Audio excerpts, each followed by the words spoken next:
Hola amigos, ¿cómo están? Bienvenidos a esta charla que vamos a hacer hoy en horas de la mañana, en la tarde o en la noche. No sé qué horas irán a ver ustedes este video. Bienvenidos acá a Ocaña, Semanario de la Provincia, donde siempre les tenemos algo nuevo. Hoy hemos querido traer un video para las madres de familia, para las mujeres que quedan embarazadas, más exactamente.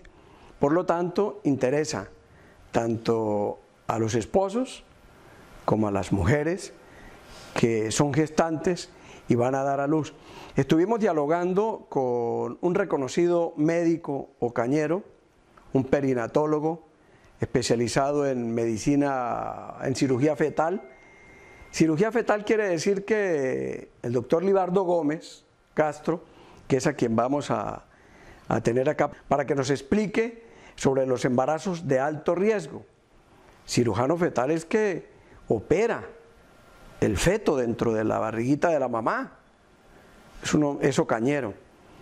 El doctor Libardo Gómez Castro es un especialista muy reconocido en la ciudad de Barranquilla y quiere compartir algunos conocimientos con todas las madres gestantes.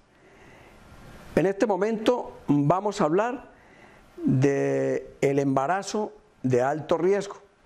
Es toda una autoridad. Escuchemos lo que dice nuestro invitado.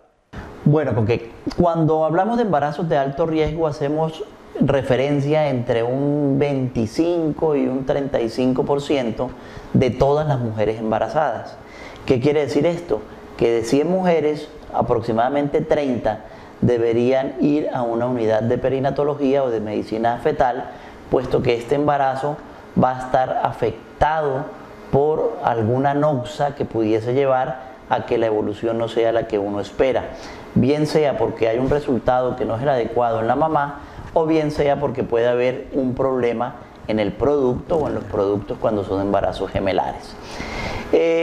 Existe una ley en Colombia que es la que nos habla del control prenatal, pero a nuestro modo de ver es una ley que está equivocada en su concepción, puesto que todas las mujeres embarazadas son vistas inicialmente por profesionales de enfermería, dependiendo la complejidad pasarían a un médico general, posteriormente a un ginecobstetra, y si la complejidad es más alta pasaría a un especialista en medicina materno-fetal. Esta es una pirámide que está mal pensada, mal diseñada, puesto que cuando la mujer llega al perinatólogo muy probablemente tenga muchas semanas de edad gestacional y lo que podemos incidir directamente sobre la evolución del feto y de la madre va a ser muy poco, puesto que las mujeres nos están llegando a edades gestacionales avanzadas. Esta pirámide hay que invertirla. ¿Qué quiere decir eso?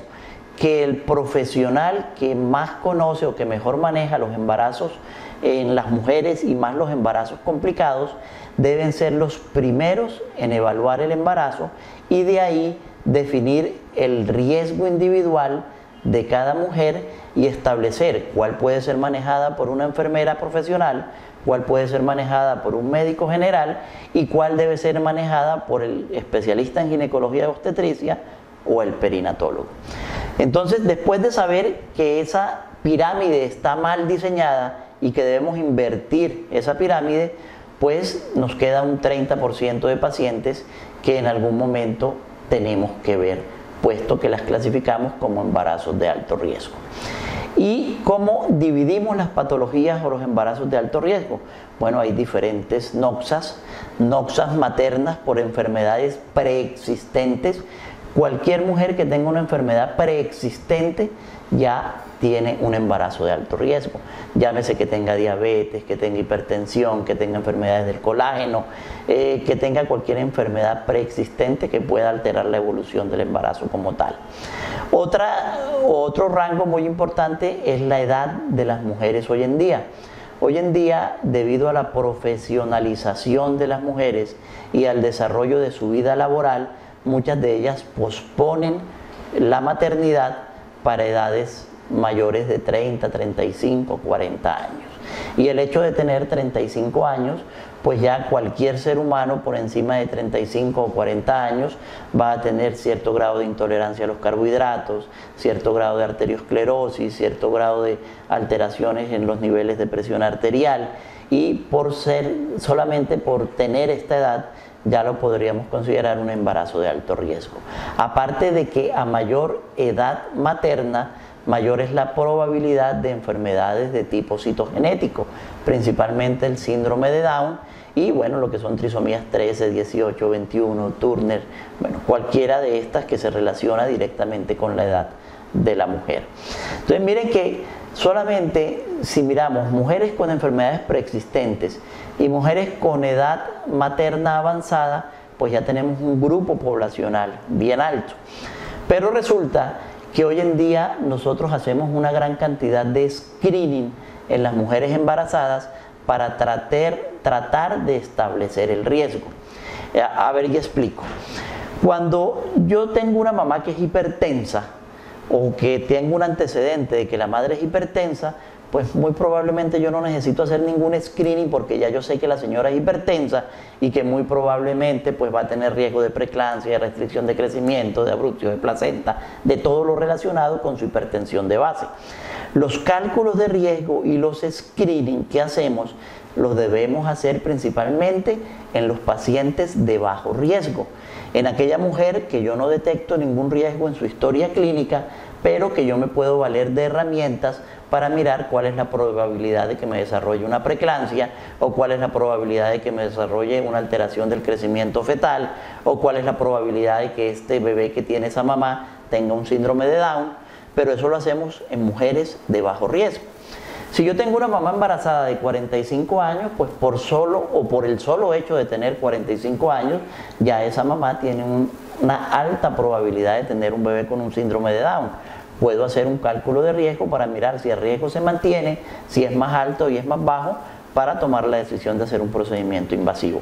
Entonces, miren, y esto es algo que hay que entenderlo muy bien porque la mayoría de la población, inclusive en los médicos a veces también puede causar confusión, y es hacer o establecer riesgos en pacientes que por solo historia clínica tienen un riesgo elevado. Entonces, ¿a quién hacemos los cálculos de riesgo?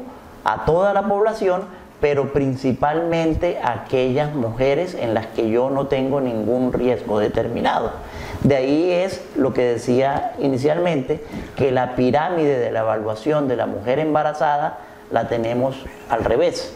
Y mientras sigamos manejando las mujeres embarazadas en una pirámide que es absurda, las complicaciones del embarazo las vamos a seguir teniendo. De ahí que si nosotros invertimos esta pirámide, pues yo puedo determinar en una paciente de 23 años sin ningún antecedente, sin ningún problema, y le voy a hacer un Doppler de arterias uterinas en la semana 11-13, le voy a hacer un cálculo de riesgo de enfermedades genéticas, le voy a hacer una cervicometría y un índice de consistencia cervical, y muy probablemente en esta paciente voy a poder establecer que sigue siendo de bajo riesgo como lo había visto en la historia o en los antecedentes de la paciente, o si la paciente me cambia y es la paciente que sí presenta un riesgo a pesar de que todo lo vemos normal. De ahí la importancia de invertir la pirámide y de evaluar y de determinar los riesgos en todas las pacientes. Hoy en día no es concebible que una paciente me presente una complicación en el embarazo y que yo no haya determinado un riesgo a priori para esa complicación, o que me nazca un bebé con síndrome de Down y que yo no haya hecho todos los estudios para determinar el riesgo de síndrome de Down de ese bebé. La historia de la perinatología y la medicina materno-fetal ha cambiado. Muy probablemente cuando yo nací ni siquiera realizaron una ecografía, ni siquiera se realizó ningún riesgo, y lo que se hacía era un control prenatal con muchas falencias, pero hoy en día tenemos una gran cantidad de herramientas que nos ayudan a establecer cuáles son las pacientes de bajo riesgo y que muy probablemente no tengamos que intervenir en nada, o cuáles son las pacientes de alto riesgo y que mediante el adecuado control, el establecimiento de sus riesgos de complicación, podemos cambiar la historia natural. Lo otro es no asustar a los pacientes, puesto que si yo sé que tengo un riesgo, pues su misma palabra lo indica, es un riesgo, no es que vaya a ocurrir. Y si yo tengo un riesgo, pues tengo los medicamentos, los procedimientos, las terapias para disminuir ese riesgo. Si yo encuentro una mamá y le hago un Doppler de arterias uterinas, que es la sangre que llega al útero y que me puede establecer el riesgo de preeclampsia, pues hay que tener cuidado con el manejo de la información. Yo no le puedo decir a esa mamita que le va a dar preeclampsia, le voy a decir que tiene un riesgo de preeclampsia, que puede que le dé como puede que no le dé, pero como ya yo sé que ese riesgo existe, pues voy a intervenir sobre ese riesgo y voy a dar medicamentos como aspirina desde edades estacionales tempranas, por poner algún ejemplo, y vamos a disminuir de forma importante ese riesgo. El problema es encontrar el riesgo y no intervenir el riesgo, puesto porque si yo lo encuentro, lo determino, lo veo y no intervengo sobre él, pues prácticamente hemos perdido el tiempo. Se debe quedar claro, el 30% de la población de mujeres embarazadas presentan por algún motivo un embarazo de alto riesgo, dependiendo de las causas que he dicho anteriormente, lo cual quiere decir que el 70% va a tener una evolución normal de su embarazo, pero que tenemos que invertir la pirámide de establecer el riesgo y del control prenatal. Y mientras eso no lo hagamos en el país y la ley nos siga llevando a hacer un control con deficiencias desde su mismo enfoque, muy probablemente la intervención va a ser muy poca. Amigos, pues queremos con estos documentos poder llegar hasta las personas que tengan esta problemática, que de pronto el ginecólogo les haya dicho tienen un embarazo de alto riesgo.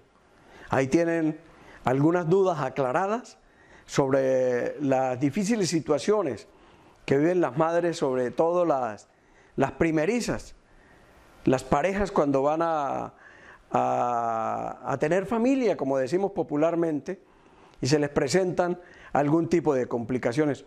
Ojalá que este documento haya sido del agrado de todos ustedes y nos vemos en otra oportunidad con un tema también de interés que nos compartió el doctor Libardo Gómez Castro. Hasta la próxima.